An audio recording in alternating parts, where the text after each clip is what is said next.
Do you believe that the way these platform companies are being valued as we speak in India will change, or because of the Western experience and because investors are now investing across the globe, the valuation metrics of an Indian company versus some of the other companies not too different?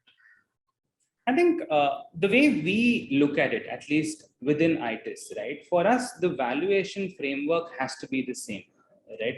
End of the day, what is the ability for this platform to generate cash flows and scale that?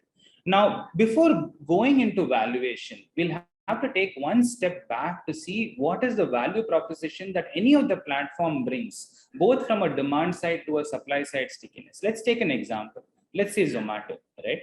Now, all of us, Neeraj, including you and me, have at least ordered once on Zomato. And once we order on Zomato, we stick to it because it gives us that convenience. So what is Zomato morphing into? Is Zomato a food tech company? Is it a logistics company? Or is it a company where the promoter is now behaving like a VC fund? Honest answer, I don't know, right? Effectively, they are saying they're everything. And the problem is when you say you become everything, then you lose focus on who you are at its core. So to me, valuation comes slightly later down the game. It's important to understand what is the business model that you are building along the way. Now, the hotels that you are actually, or the restaurants that you are bringing value to, right? And then you are morphing into cloud kitchens.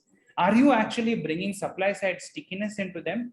And that's a question that an investor needs to ask.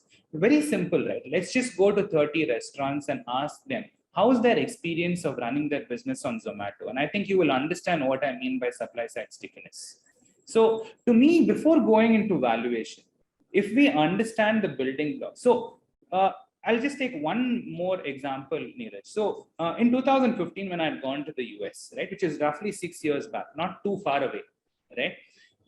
I could not get a pizza delivered into my hotel. So when a DoorDash came into the US, when it was building, there was a fundamental problem that they were solving on the ground because food delivery in the US was a problem. In India, food delivery was never a problem. Restaurants had the ability to deliver, not just efficiently and not at scale. And guys like food tech companies solved that. Second thing that we need to distinguish, generally, a platform business at scale is a winner-take-all market. Is that the dynamics that we are seeing in India? I don't know, right? That's again up for debate. So then the question becomes, before you go into valuation, there is a certain level of history, evolution, capital allocation that we need to address before going into a valuation metric. Because for me, valuation comes after all of